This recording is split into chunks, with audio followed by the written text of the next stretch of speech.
이번 시간에는 번개에 대해서 생각해 보려고 합니다. 번개. 어, 번개가 친다는 말을 흔하게 얘기하죠. 주변에 어떤 분이 산기도 갔다가 번개 맞았다는 그런 얘기도 들어본 적이 있습니다. 비 오는 날 그 큰 뇌성과 함께 불이 번쩍하면서 이 번개가 칩니다. 그러면 온 세상이 순간에 환하게 되어지고 그리고 곧바로 어두워집니다. 그 번개는 자연적인 현상으로 말하면 구름이 상승작용하다가 마찰을 일으켜서 생긴 발광 현상이라고 말합니다. 그래서 번개가 한번 치면 순간적으로 1 내지 10억 볼트의 전압이 흐르고 이 전압은 그 100와트짜리 전구 10만 개가 1시간 동안 켤 수 있는 그런 종류의 엄청난 에너지라고 말합니다. 흔히 번개는 벼락이라고 그러죠. 벼락 친다. 벼락 맞는다. 그런 뜻으로 쓰는데요. 그 번개는 소리보다 빨라서 번개가 치고 난 다음에 그 다음에 이제 소리가 뇌성이 크게 울려 퍼지는 경우를 봅니다. 또 사람이 번개 맞을 확률도 1000만 분의 1이라고 합니다. 굉장히 참 번개 맞을 확률이 적은 거죠.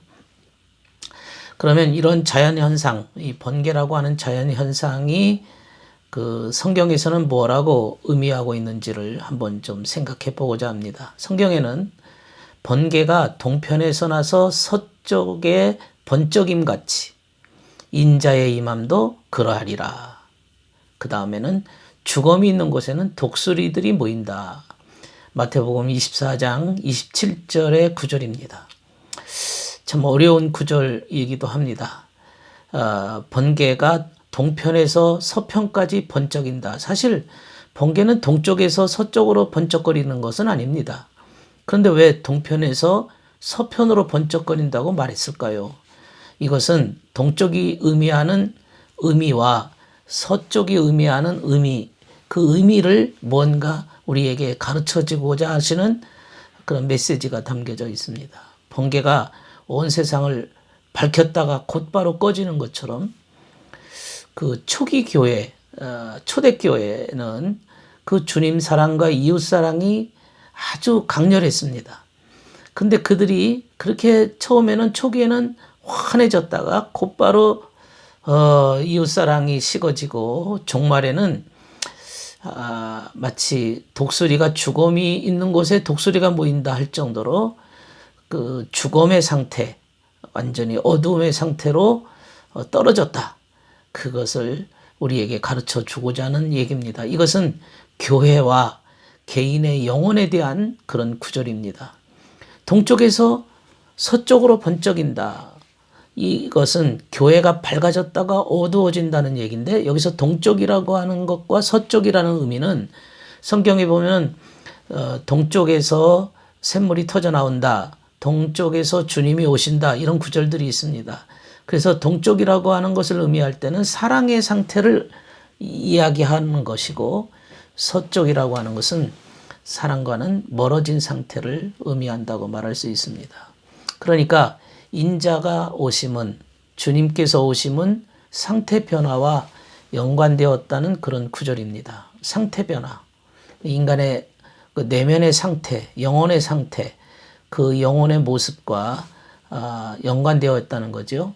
그러니까 번개가 동쪽에서 쳐서 서쪽으로 진다. 이것은 과학적 논리가 아니고 동쪽과 서쪽은 없습니다. 과학적으로 말하면.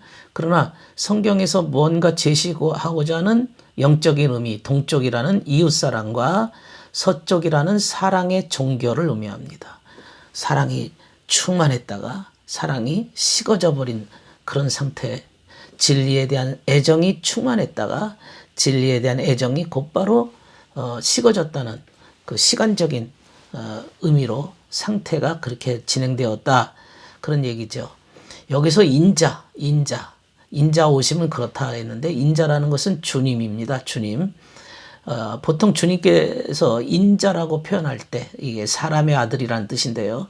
인자라고 표현할 때에는 그 진리적인 의미로 말씀하실 때, 진리의 주님을 말씀하실 때 인자라는 표현을 썼습니다.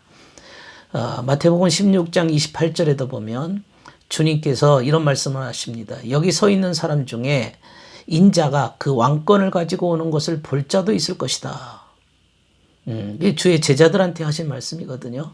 주님의 제자들한테 여기 서 있는 사람들 중에 인자가 왕권을 가지고 오는 것을 볼 자들이 있다. 그런데 그 제자들은 다 세상을 떠났습니다. 현실 속에서는 그들은 주님께서 왕권을 가지고 오는 모습을 보지 못했습니다. 그렇다면 지금 2000년이 지난 그 말씀을 하신 이후로 2000년이 지난 지금에서 우리가 해석해야 될 것은 영적인 의미입니다. 상태를 의미하는 거죠. 이 말하는 배경은 예수께서 요한에 대해서 베드로가 이제 물어본 것에 대해서 말씀하시는 겁니다. 내가 돌아올 때까지 그가 살아있기를 내가 원한다고 한들 그것이 너와 무슨 상관이 있느냐? 왜냐하면 그 요한이 그 죽지 않는다는 그런 소문이 제자들 사이에 떠돌아 있었기 때문에 그렇습니다. 여기서 요한이라고 하는 것은 주님이 오실 때 요한이 살아있다고 하는 것을 의미하는 것은 요한이라고 하는 한 개인을 의미하는 것이라기보다는 요한의 최고의 주제는 사랑이죠. 사랑. 그분은 늘 사랑을 얘기했습니다. 그러니까 요한을 얘기할 때는 사랑 가운데 사는 사람을 요한이라 그렇게 말할 수 있습니다.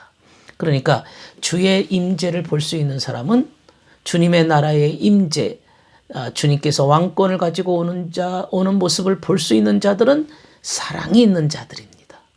그야말로 이웃사랑, 주님 사랑이 있는 자들은 주님의 왕으로 오시는 그 영화로운 광경을 볼 수 있다는 것이죠. 주님의 통치를 받을 수 있다는 거죠.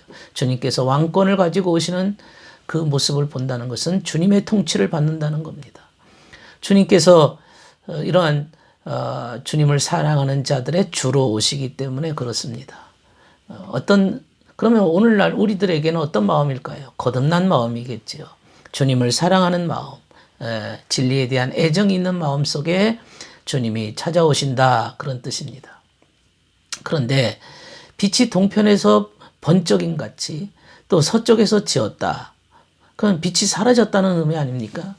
복음이 전파되는 동안에는 모든 사람들이 일깨워졌습니다. 그래서 그들은 이웃사랑이 충만하고 진리에 대한 애정이 충만해서 진리를 실천했습니다. 그러나 이제 교회가 점점 쇠퇴해지고 약해지고 주님 사랑이 식어지면서 이웃사랑이 식어지면서 이제 교회는 주님에 대한 열렬한 애정보다는 그저 사람들을 기분 좋게 만들려고 하는 프로그램이나 종교적인 행사에 그런 이미지를 가지고 하는 종교 의식의 이미지 의식이죠. 그런 의식에 더욱더 열광하게 됩니다.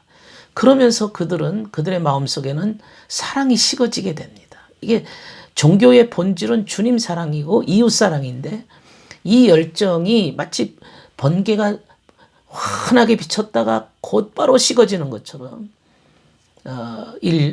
오늘날 주의 백성들 사이에서 사랑이 식어졌음을 말씀해 주고 있습니다. 그리고는 곧바로 번개가 이제 번개가 이제 번쩍거리는 순간에 어두워져서 그 어두워진 상태를 죽음이 있는 곳에 독수리들이 있다. 이런 표현을 하고 있습니다. 기독교의 마지막 상태입니다. 여기서 독수리라는 것은 이성적 마음을 뜻합니다.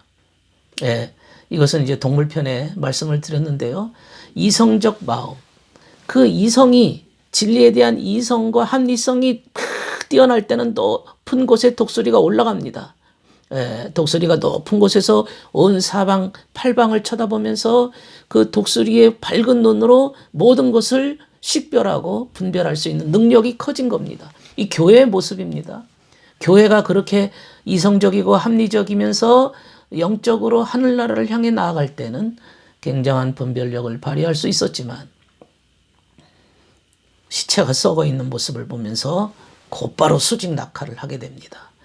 급속도로 타락했다는 뜻이죠. 수직 낙하.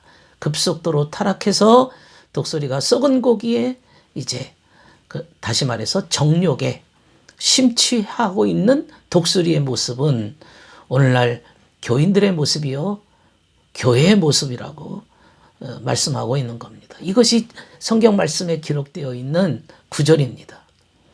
교회가 그렇게 썩어 있는 정욕과 세속의 갈망으로 아주 수직낙하하듯이 타락하게 되었다.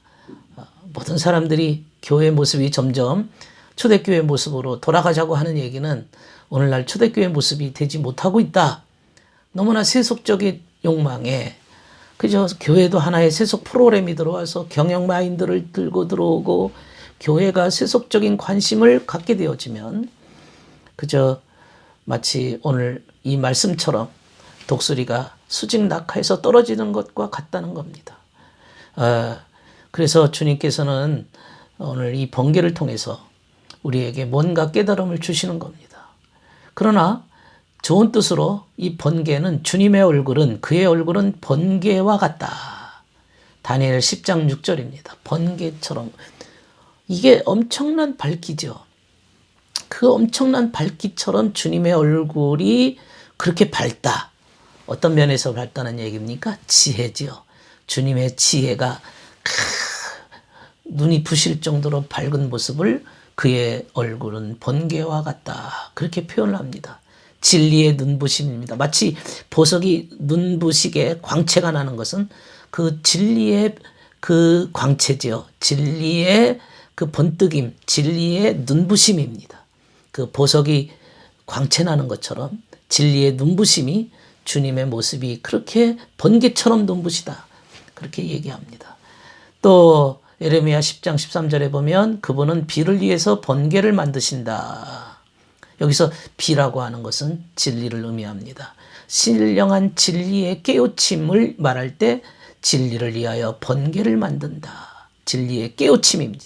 이 번개를 의미할 때도 역시 깨우침을 의미하기 때문에 진리에 의하여 번개를 만든다. 비를 위하여 번개를 만든다. 그런 의미로 말씀하고 있습니다. 오늘 이 번개 하나도 성경에는 그냥 얘기하지 않고 그 속에 영적인 뜻을 담으시고 주님께서는 번개를 통해서 인간에게 교훈하시는 장면입니다. 그러므로 우리는 이 번개처럼 주님의 얼굴에 그 진리의 그 눈부심과 같은 찬란한 모습을 보면서 오늘날 현대교회가 어떻게 자신의 모습을 취해야 할 것인지를 우리가 배워야 할 것입니다. 감사합니다.